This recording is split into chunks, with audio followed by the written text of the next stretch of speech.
Welcome into Wingin' It Wednesday. It is Wednesday, January 16th, 2019 at 7:09, and all three of our panelists are here today.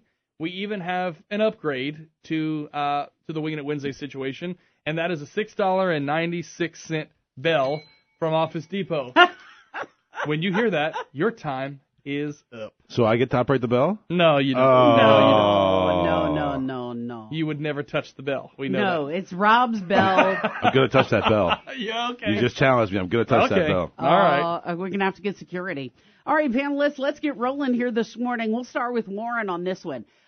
Here's some discussion that's been going on for a week or so in some of the different media outlets, and it's talking about Mayor President Joel Robideau talking, and some council members talking about using some of the surplus library funds to pay for road and drainage repairs.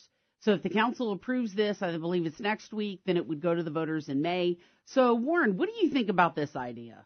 Why does the council even have to approve it?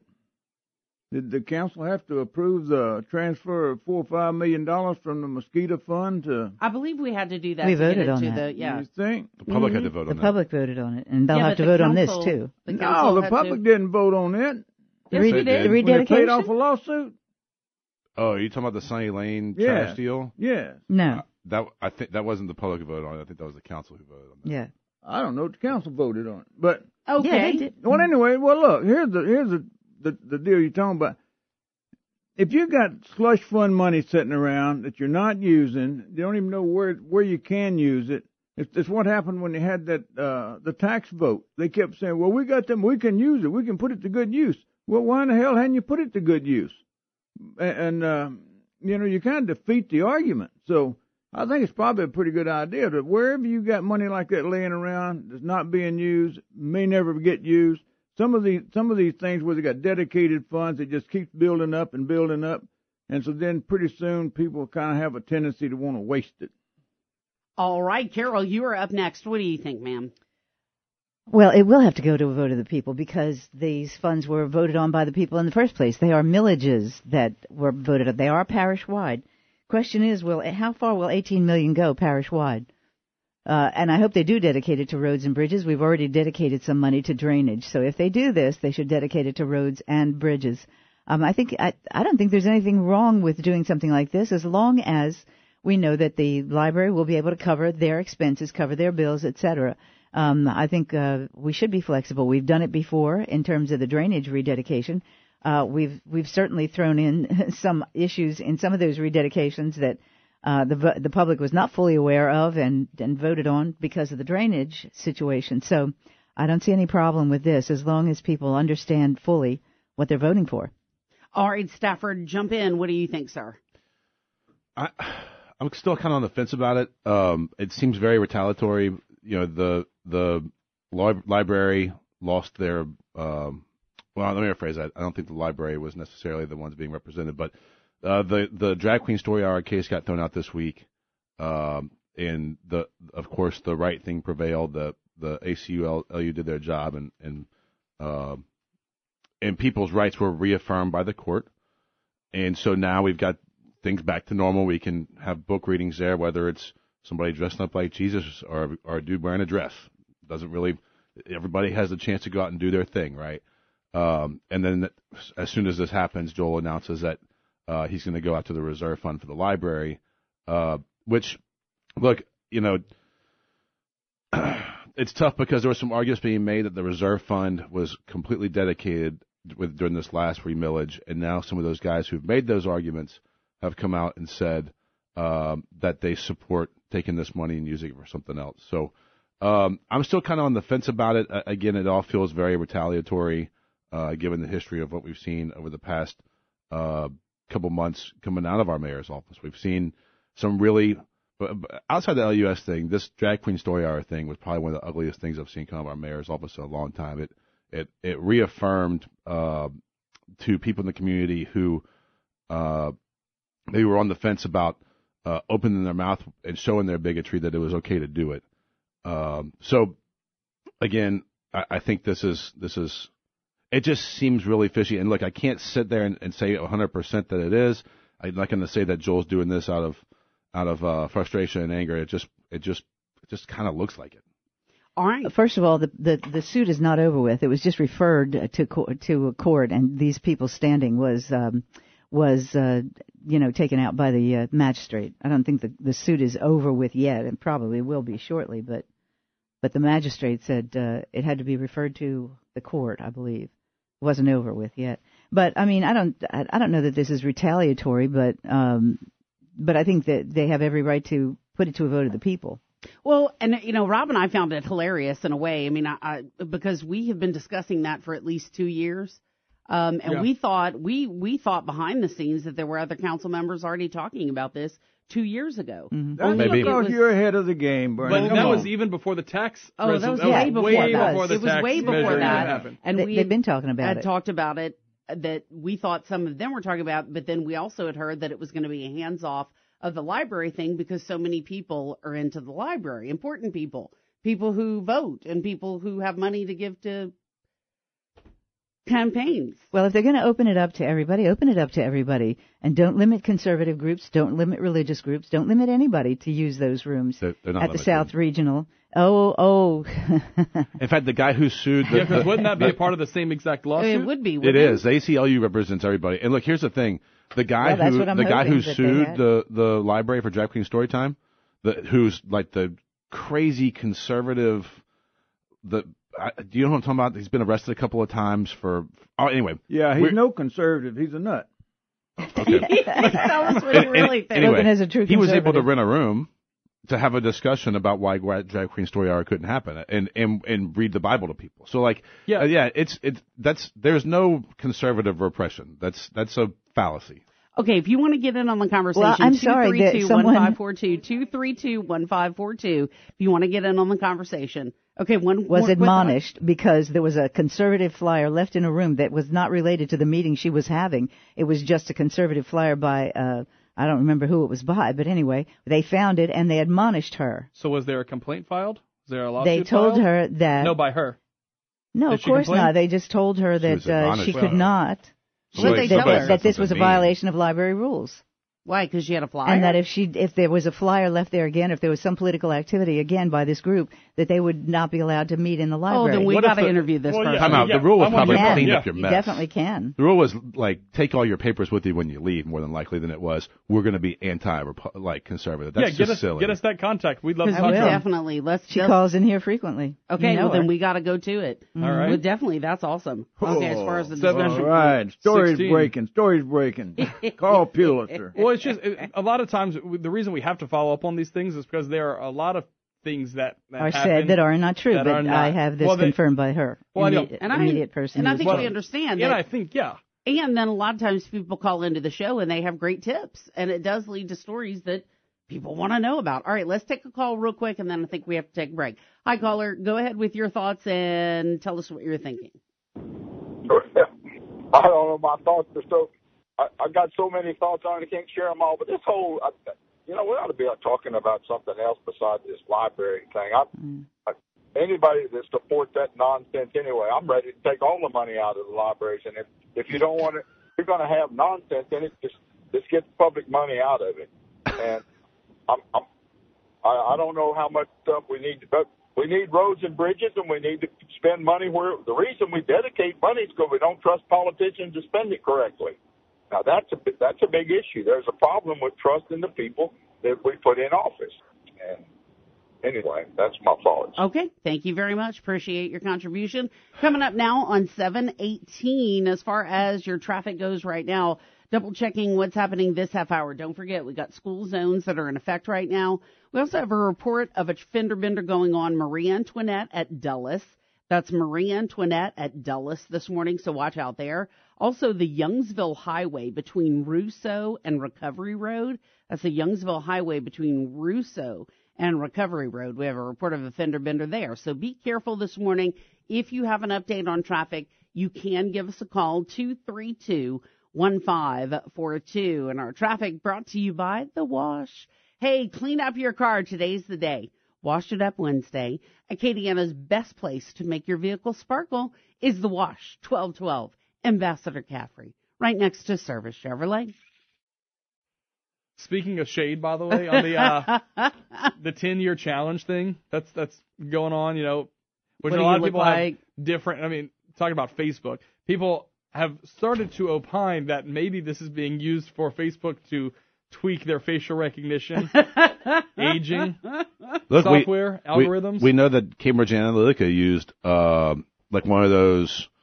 That's how they got everybody's information. Yeah, they used a bunch of different tests. You were like, tell me what my dwarf name is. Right. And you're like, let it access all this stuff. The biggest difference with this, though, is when you had to like click agree to let them look at your friend's lip, something like that. Yeah. Anyway, my 5-year-old, the only thing she took away from it was, Dad, your face used to be oval, now it's round. Pretty good. And I pushed her out of the car on Johnson Street. I'm just kidding. You were the video of the car seat flying out. No, I just said no. You look all of 15 in that picture, by the way. Well, I think the KATC marketing department, they used a little bit of Photoshop because I don't think I ever looked really that good. So it's it's a huge disappointment. But I think you look beautiful now. thank you. Oh, yeah. Come on. That's good. Tell it again, Bernie. Rob, I think you look beautiful now. Thank you. All right. Rob, you're gorgeous. You get to stay in the car. Oh, Rob. Warren and I are going to sit in the back seat and hold hands because we get to stay in the car. Stop touching me. Stop touching me. You moved into my space. All right, let's do topic number 2. We thought this was an interesting survey. The Rockefeller Institute of Government study that they did shows that, all right, so we all know we pay money, right? We pay money to the state government. We pay money to the federal government. So this looked at federal monies that we pay in taxes that's sent to the federal government. How much do we get back on that? Well, Louisiana gets $1.52. So that means the state of Louisiana gets $3,785 more in federal money per person than it has to send in. So just kind of wanted to get some thoughts. Carol, you get to go first. It's your turn in the rotation. What do you think? You think it's a surprise that we get more money from the feds? No. What do you think, though, like overall? Well, I think a lot of it is disaster relief, hurricanes and stuff like that. Yeah, we get a lot more in Medicare payments. Remember, we've been told we had to pay back some Medicare money in the past, except we had senators intervene for us. So, no, it doesn't surprise me at all. We're considered a poor state, and so we get more money back from the feds. Okay. It's a sad situation, actually. I wish we weren't getting more money back from the feds. It would mean that we are prospering on our own, which we should be. Art Stafford, you're up next. Good, bad, indifferent to it. What do you think? I mean, I think Carol's 100% right.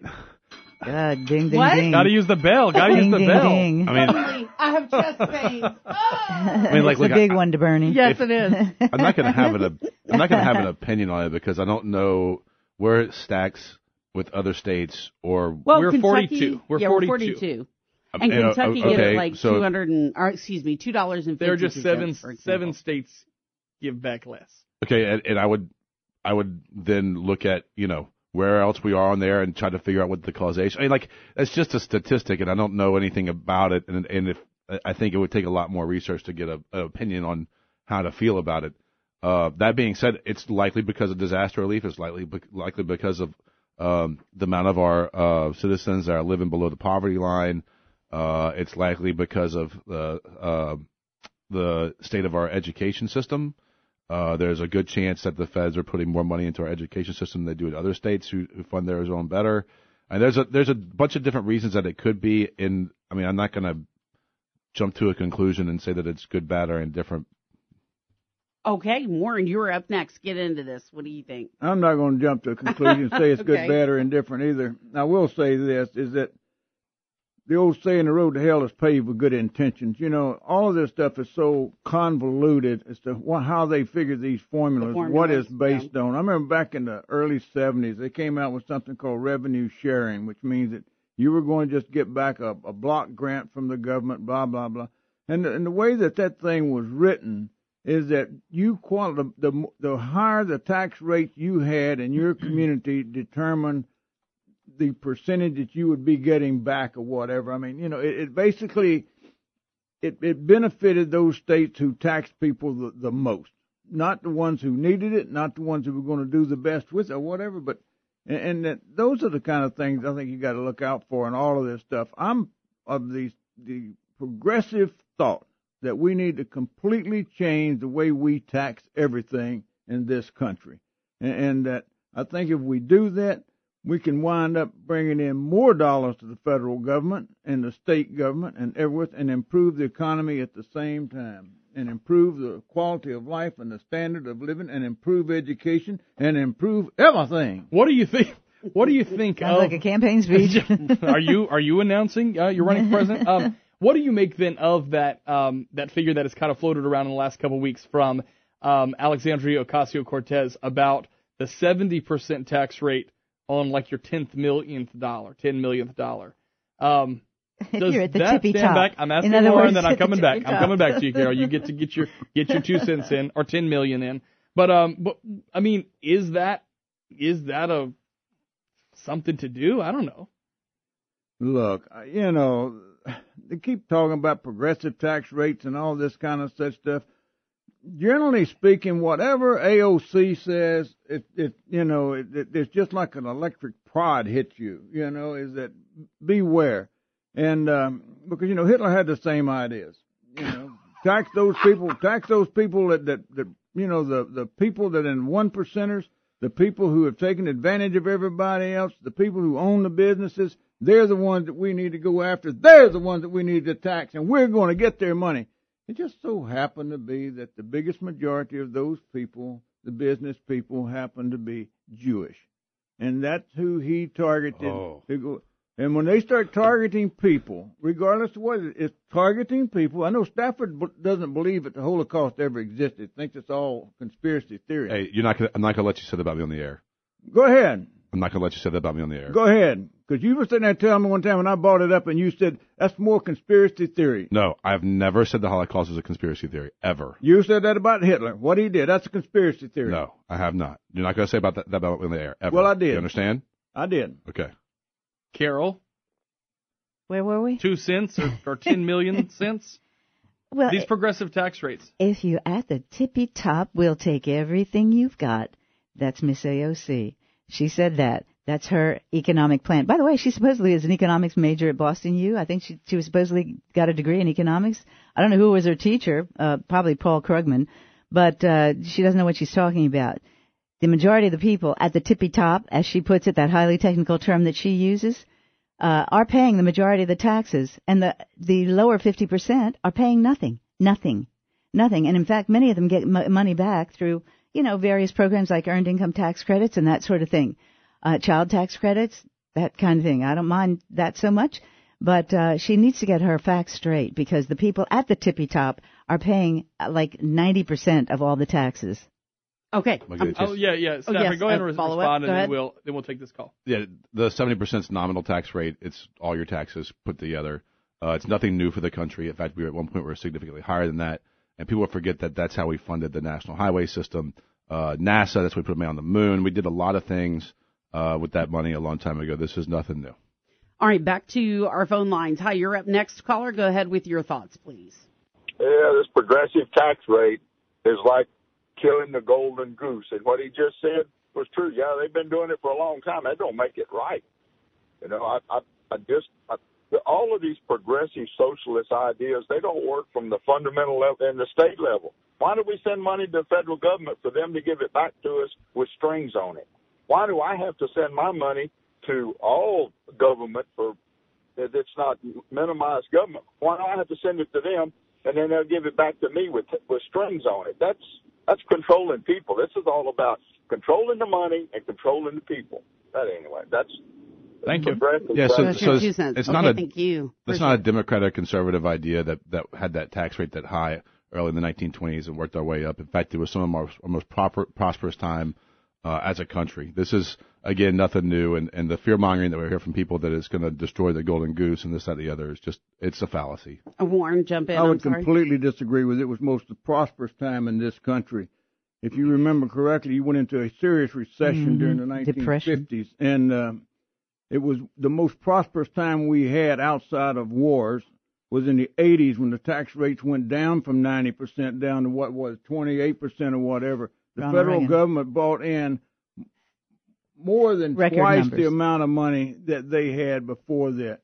But the problem is they spent 3 times the amount of money that they had coming in. It's not like they ever cut the budget and said, hey, we're not going to spend, no, right? it's the budget just kept increasing. But that drove this economy. When those tax rates came down and people started investing money, but business owners were allowed to invest their money instead of sending it up to Washington, the problem with all these progressive socialist ideas it comes down to one thing. It comes down to control. And that control generally starts with a plan. You look at every one of them. They started off with plans. We're going to plan this. We're going to plan that. In other words, government's going to do the planning for you. Where does that ever stop? But by the way, what brought us out of the recession was the New Deal, right?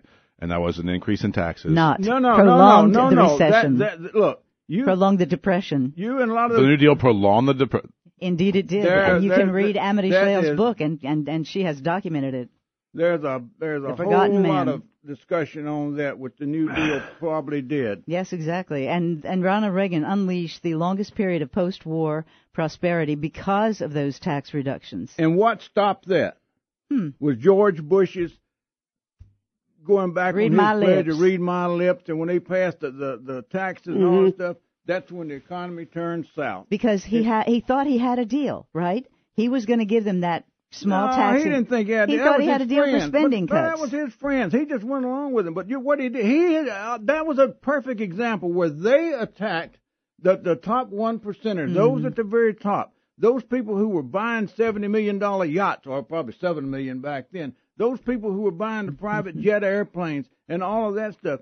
They were going to turn around then, and they took them out of somewhere or another where they lost their ability to get to free up some of their money or whatever it was.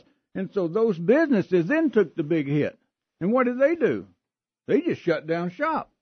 They went out of this country. You had several of them went to Canada. Airplane manufacturers went to Canada. Shipyards that built those yachts in Florida wound up going to Bahama and other places in the Caribbean. And then that was overturned about 4 or 5 years later once they saw how much damage it actually had done. Okay, let's go to the phone lines real quick. Then we have to take a break. Hi, you're up next. Give us your thoughts, please. Okay, yeah, well, the thing is, I believe that maybe that Cortez lady may not have that bad of an idea. I mean, instead of taking the 70% and putting it into, the government, using it, take people, taxes and so forth. Well, why not say, okay, we can either take that 70% for whatever you make over that $10 million, or you can invest it back into the economy in whatever investments you want. And that way it spurs the economy. So, I think everybody would be investing that money into the economy because they don't want to give it to the government. And it would, it would do well for the economy if everyone's putting it, because sitting on all millions of dollars, billions of dollars, and you're just sitting on it, it doesn't help the economy. Like that show Shark Tank, they're all investing their money and, creating small businesses from it. Okay. All right. Thank you for your thoughts. And some have suggested over the years that wasn't it called trickle-down economics, and some say it worked, and some Art say it Laffer didn't never work. used the term, but they tried to use it that way. And let me and say then they this. called it voodoo economics at one point, right? Let's look at Mr. Fat Cat Millionaire.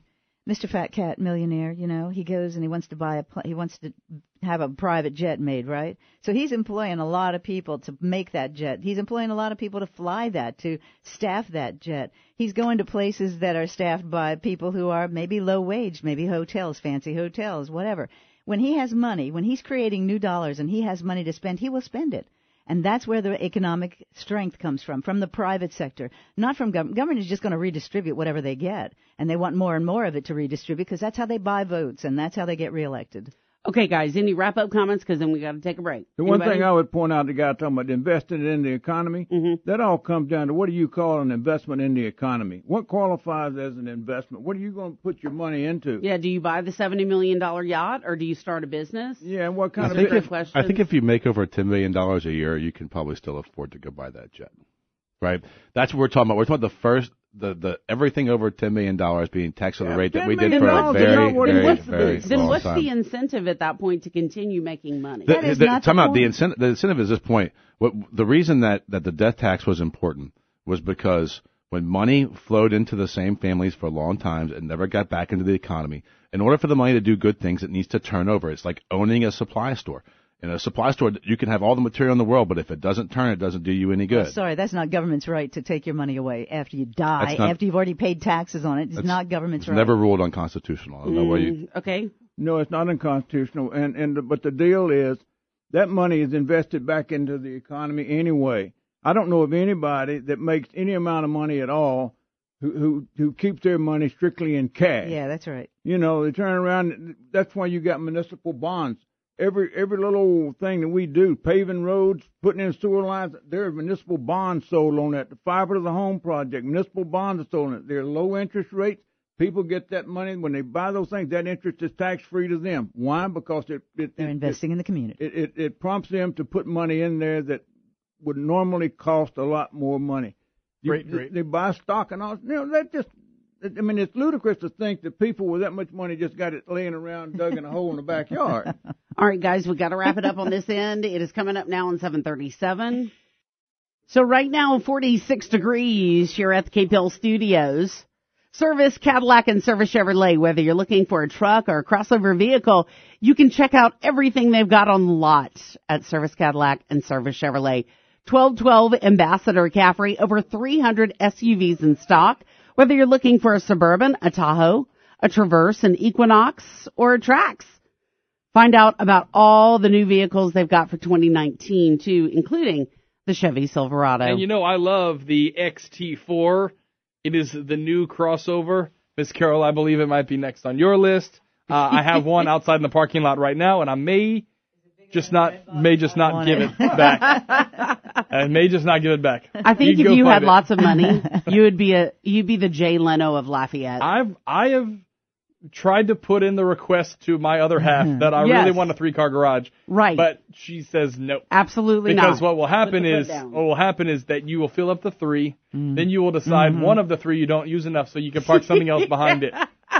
So I have a 3-car garage. Yeah. It fits one car. Yeah, because you got so much other stuff you got to put in there, right? Yeah. Well, folks would say you have a lot of baggage, but, you know, if that's what you're filling your garage up with, that's all right. So let's do this.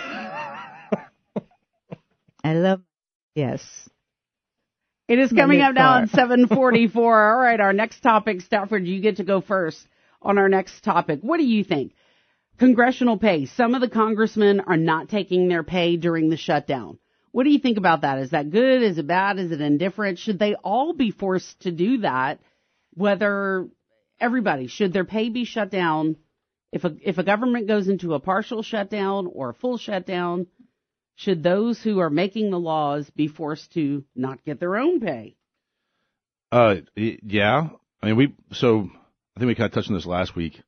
The great thing about everything that's kind of happened negatively to Trump so far is there's always a Trump tweet for it. And there's the famous Trump tweet, if the government shuts down, you deserve to lose your job. Look, this shutdown's dumb. It's silly.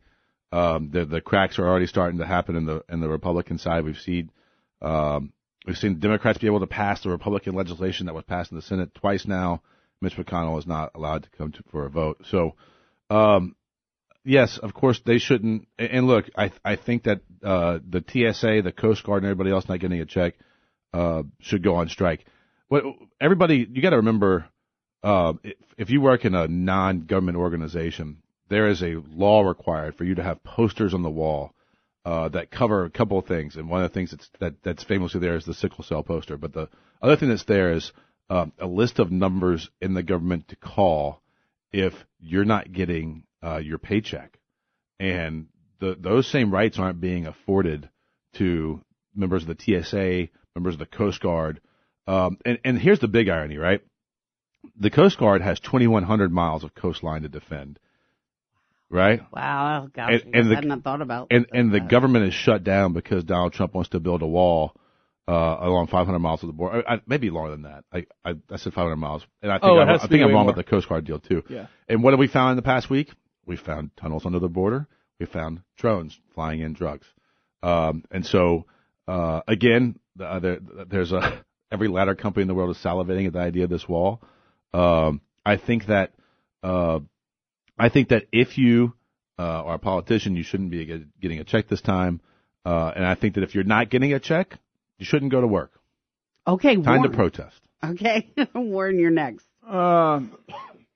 First of all, the government shutdown, I agree that the thing is actually dumb and it's stupid and everything else, and it all goes right back to two people, Nancy Pelosi and Chuck Schumer, and that, the wall makes sense. But let's go back to what Stafford said about your call, because you're guaranteed you're supposed to be able to get your check by law. Yeah, but you know what? If you call that number, you know what they will tell you? They might not tell you on the phone, but what they really tell you is what they have to give you is minimum wage. That's what they have to give you. If you're making $200,000 a year and some reason or other you're not getting paid, then they'll say, well, they have to give you, what is it, $7.25 an hour, $7.30, something like that. Then you argue with your employer over the rest of it. So, Right. So I guess my point is that the congressmen and all them, if they want to be paid, then they should get the $7.35 an hour. But that there's no reason really for anything that, like the Coast Guard, they need to be getting the money. Now TSA, Homeland Security, I say just do away with them completely. Oh boy. Oh boy. All right, Carol, you're next. What do you think? Well, it'd be a good opportunity to privatize the TSA. Go back to what a lot of airports did in the beginning, and in fact, some airports still do have privatized. That's the way it TSA. always was. The That's airline was correct. responsible for it. That's correct. The shutdown, yes, exactly, Chuck and Nancy, because they in the past have voted for far more money for a wall and admitted, you've seen the videos, Hillary Clinton, Bill Clinton, Barack Obama, Chuck Schumer, Nancy Pelosi, all of them made the case that border security is very important and we should have a wall. Nobody's saying the wall has to be all along the border. There are some areas that don't need a wall. However, there are some areas, and some of the worst areas that do need a wall are not being secured. So, yes, we do need a wall, because even with the drones and all the other things that they have available, there is no way, similar to what, let's say you call 911. Do you think the police are going to get there immediately? No, it takes them time to get to your home. So if the Border Patrol, a drone says, look, there are people coming across here, how long is it going to take the Border Patrol, which is strung out across the whole border, to get there and stop these people? So a fence works. And by the way, I look no farther than Jim Acosta's selfie. It's very tranquil here, and he's right there by a wall.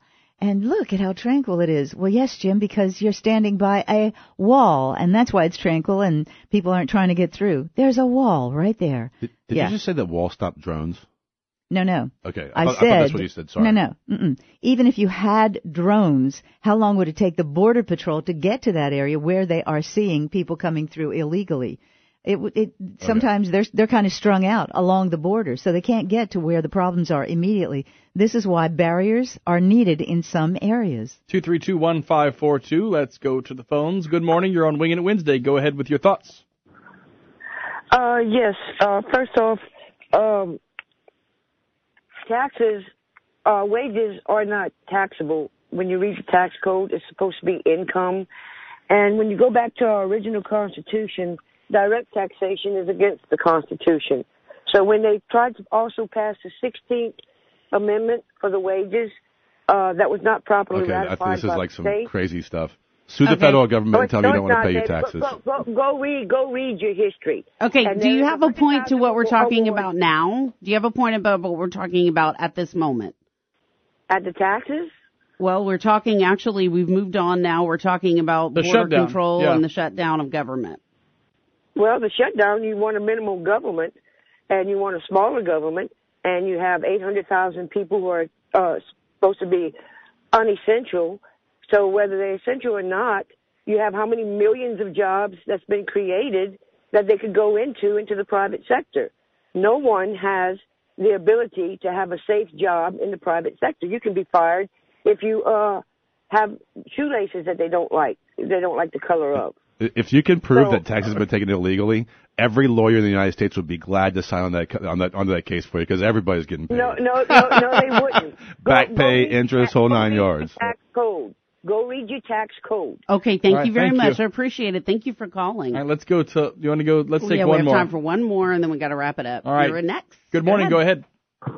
Yeah, taxation and whatever notwithstanding, what about me? I got to do all kind of stuff. I got to pay for people. that I can't go to an airport without all kind of identification, yet somebody can just walk across the border and get stuff that I can't have for free. My grandfather came to America from Switzerland. He didn't swim there. He had to go through a port of entry, and he got absolutely zipped. And this isn't the center report last. He got absolutely zipped. Sounds like he became a citizen. These people are more equal than me. Okay, all right. He's Thank literally you a very much. third-generation American, and he's complaining because people are trying to come across the border. Look, people coming across the border is an all-time low. And if you want to talk about TSA, we had just thousands and thousands of people die in New York during 9/11, one of the worst terrorist attacks in the history of the United States. That's the reason we have the TSA. It's to protect. It's because when you're walking across the border, you're not walking across in a 300-foot long missile that you could fly into something and do tons of damage. So. Carol, what do you think? One of the things that kind of became clear to me, because I've seen everything you've seen, the support for barriers in the past, the barriers that are already there, okay?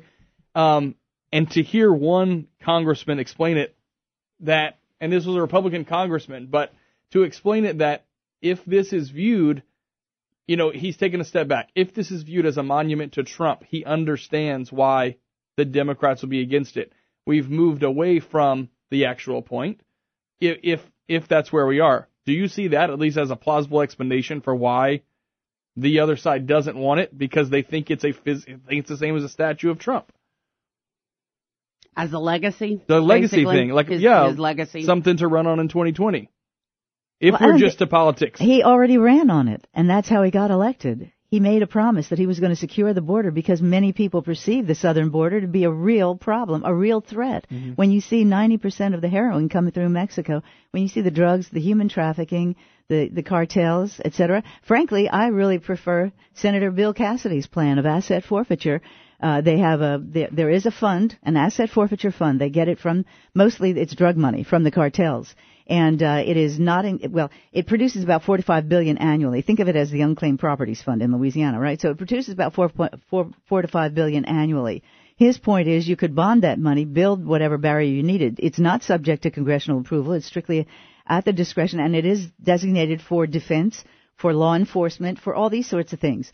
So I think that is the best. And he says there is a poetic justice to it, to get the Mexican drug cartels to build the wall, because they're the ones who are violating our sovereignty so much. All right. Stafford, wrap this one up for us. Look, you talked about promises that Trump's made. He's notorious for not keeping them. Look at the two wives he's made promises to, and now the third that he's cheated on. Please. Please. Look, let's be clear. And all the other politicians. He's fulfilled more of his promises than any other president I've seen. He said that Mexico is going to pay for the wall. And they will. Yeah, right. Well, that's why I like the Mexican drug cartel. And by the way, that's heroin stuff. That's even better. The red herring that is heroin coming across the border. The opioid problem in the United States is not caused by heroin coming across the border. It's caused by people getting addicted to opioids prescribed by their doctors. And the companies like Bayer and others are responsible for that. But then when they can't get the pills anymore, they go to heroin. Yes. You're right. I mean, the heroin's there people before the still opioids. Want it. But if you can solve that problem, why not do it? All right, let's why go to Warren. Warren. Rob was right. Is that if the thing is built and if it works, then absolutely that's the biggest fear.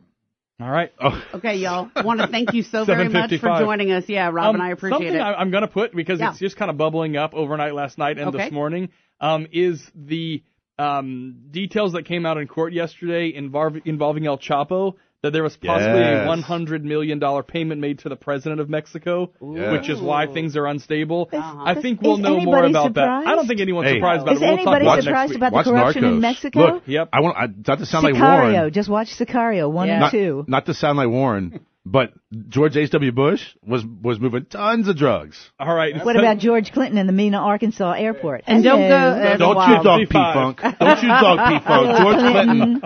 George Clinton is a legend. Bill Clinton. All the politicians. Okay.